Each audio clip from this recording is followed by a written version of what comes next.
Hi, it's Global Politics with Jim Martin. I wanted to talk today about the 900-page One Big Beautiful Bill Act that passed the House yesterday. So let's get started. What I'm going to do is talk about some individual sections of the bill, along with some key insights with those. And then I'm going to talk about some big takeaways that I see. In terms of tax carrots and sticks for regular folks, this bill restores the 2017 tax cuts, which were set to expire this year. Some of them expired a little bit last year. A couple things in here. Seniors get a $6,000 tax credit if they make less than $75K. It provides a $2,200 per child tax credit for people under certain income levels. That's up about $200. There was versions where it was higher than that, but that's what they ended up with. It eliminates tax credits for electrical vehicles immediately, I believe. Energy efficient appliances, energy saving home fixes like insulation, or if you want to put solar panels on, you no longer get a tax credit for that. It ups the income limit on state and local tax deductions to about $40K, rolls those back fairly quickly in about 3 or 4 years. And it allows folks to deduct interest on new purchases of made in the United States cars. Except it does exclude some notable examples like SUVs, which are quite popular. Those also roll back pretty quickly. And it eliminates taxes on tips for like 2 years beneath a certain income level. Business tax carrots and sticks, favorable and enhanced write-offs for businesses doing R&D, buying new equipment, building new facilities and plants. It eliminates and rapidly sunsets other tax credits for industrial, solar, and wind projects.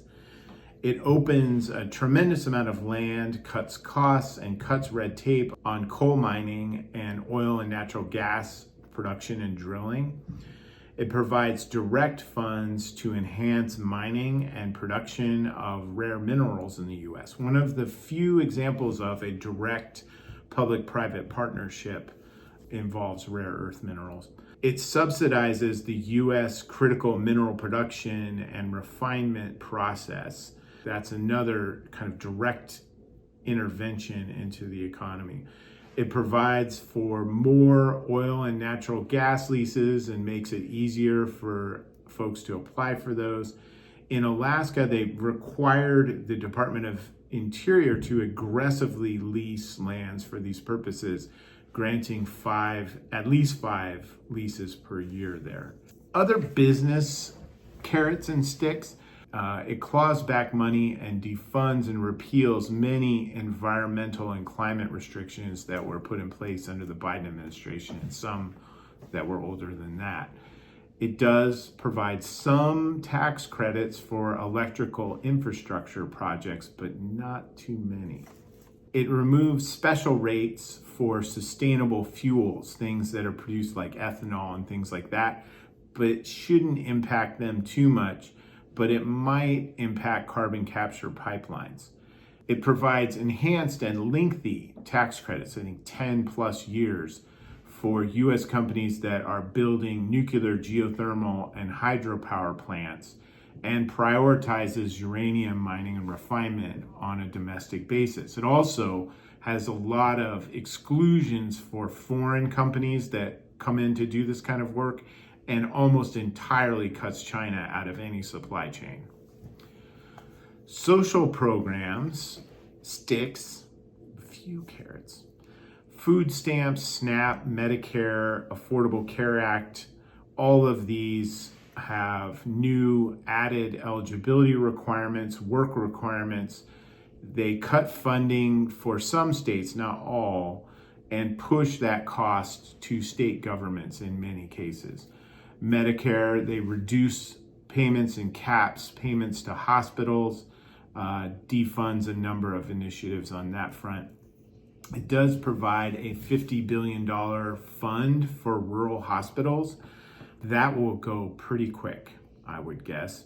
It severely restricts immigrants from using these benefits. It eliminates funding for Planned Parenthood for 1 year. It also, and I know I'm jumping around a little bit, but there's a lot of social programs. It also caps student loan amounts to a lifetime amount. It ends the ability to pause repayments for economic misfortune and unemployment. Immigration and ICE, a massive increase for the ICE budget from $8 billion a year to $45 billion a year. This makes ICE a top 15 military organization in the world. Salary increases, massive hiring push with big signing bonuses, funds the construction of 100+ detention facilities, border wall construction, some technology oriented towards securing the border, hires dozens of judges to quickly rule on cases and allow for a much more streamlined deportation process. Also, the ICE budget includes some $30 or $40 million to enhance and harden security provisions at properties owned by or used by Donald Trump and his family members. Interesting. Further enhances and funds projects to deport legal and undocumented folks as quickly as humanly possible. The defense budget, it raises the military budget by 13%. $150 billion more.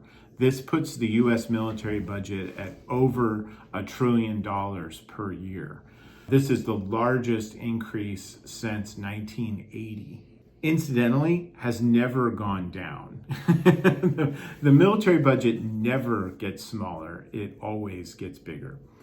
Major focal points here, the Golden Dome missile defense idea, more shipbuilding facilities, and an enhanced and efficient process for building more ships faster.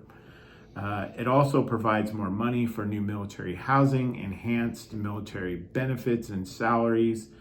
Interestingly enough, Navy and Army got the most, from what I can tell. The Air Force didn't really get many goodies this time, which was interesting.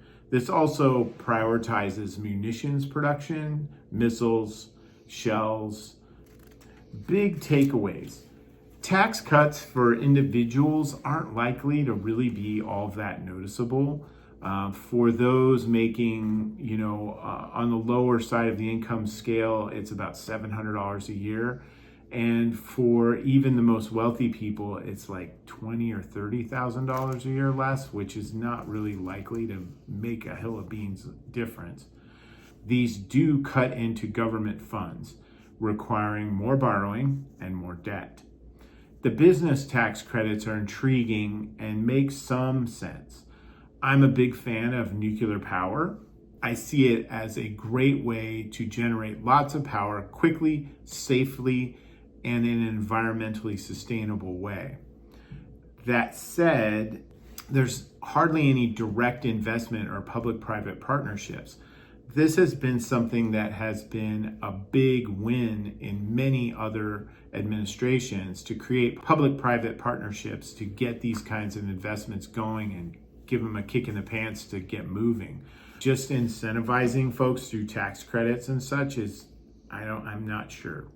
The other part of it is that there's no real investment in electrical infrastructure. You can generate all the power you want, but if you don't have the power lines to get it to where it needs to be, what are you doing? And I don't know about you, but I live in a city where we have regular brown and blackouts, especially in the winter and summer months when there's any kind of weather challenges at all. Other places are likely to be far worse. The energy-related rollbacks of regulations could make some sense if we had wind and solar in the mix, but having them prioritize oil, natural gas, and coal in particular, I don't really know that that's a great idea. I think prioritizing nuclear, geothermal, hydropower, wind, solar, while phasing out petroleum and coal production and use over the coming years would be smart. the environment is going to take a hit. The cuts to social programs, quite simply, are going to hurt people. They're going to hurt people in poor states. They're going to hurt people in rural areas, and they're going to reduce care and public health. There's really no way around that. It's weird to eliminate the ability of student loan pauses if somebody is unemployed. I don't have any objections to caps. I think it's actually pretty smart. But when somebody loses their job, you cannot declare bankruptcy on student loans. Where is the money going to come from if you're broke? I don't know. When you can't pause or advocate for a reduced rate or anything like that, it doesn't make a lot of sense to me. I'm not at all comfortable with the massive growth of ICE as a paramilitary force in this country. Detention facilities can quickly become prisons or even worse. Paramilitaries can, and often do around the world, exceed their legal mandates. When is this problem going to be solved? You're throwing all this money and all these resources and all these people at what they perceive as a broken border and an invasion and all these things. So when you solve it, what are they going to cut the ICE budget? Are we going to eliminate it? History tells us that these kinds of things continue to get funded. What are these people going to do? It also makes me uncomfortable that ICE budgets and personnel are going to be used to provide security for Trump properties. That's not good. And that is in the bill. Look it up. The moral implications of this level of deportation are staggering alone. I've made a short video about this a couple weeks ago, but the economic costs of this are also going to hit very hard. There's a lot of jobs that are done by migrant workers that simply won't get done. That will also raise prices. Do we really need a DoD budget of $1 trillion? Aren't we not going to fight perma wars anymore? Aren't we avoiding getting entangled in wars in Ukraine and elsewhere now? The Golden Dome thing. Does anybody remember the Star Wars program under Reagan? That was not successful. Does this even address modern threats? There's a lot of things happening, developing with drone technologies, particularly in Ukraine's war against Russia, that really call into question whether ballistic missiles are a cost-effective way to take on a peer or near-peer adversary. I don't know that a Golden Dome is going to work, and it's going to be super expensive, and it may not even be addressing the right things. I definitely agree with building more ships and increasing benefits for service members and building better housing. Absolutely 100%. Again, I find it interesting that the Marine Corps and Air Force and Space Force didn't get any boosts. Perhaps their budgets are good. Just Army and Navy in this case. Finally, the bill adds $3 trillion to the deficit. We're going to have to borrow that each year. Some people get really worked up about the national debt and deficits. I am not as convinced, simply because heretofore the United States economy has been so huge that it's really been an outlier in many ways. And we've just largely been able to ignore those things. This definitely does have economic effects, though. When you're going to spend all of this money, expenditures create inflation. The declining value of the dollar doesn't help, something that is a stated goal of the Trump administration. And when Trump replaces Jerome Powell as the chairman of the Federal Reserve next May, it's certain that he'll replace him with a loyalist who will immediately reduce interest rates. That's a hedge on inflation. When you reduce interest rates, people spend money, businesses spend more money, et cetera, et cetera, et cetera. That creates more inflation. You're already going to have wage pressures because you've deported a whole bunch of people who work. Where does this end? Where is the sound fiscal policy that we used to hear about from Republicans? Apparently, it's gone. That's my take. take a look at the bill. You can just Google it and it'll pop up. It's in the Congress official record. If you want to peruse that, it's about 930 pages. I spent most of the day yesterday doing that. Good times. And doing a little checking on some things to ensure that I'm providing you with the best picture that I can. Some of these things are estimates and floats, but try to keep that in the middle of the range of things that I saw when I give you a number.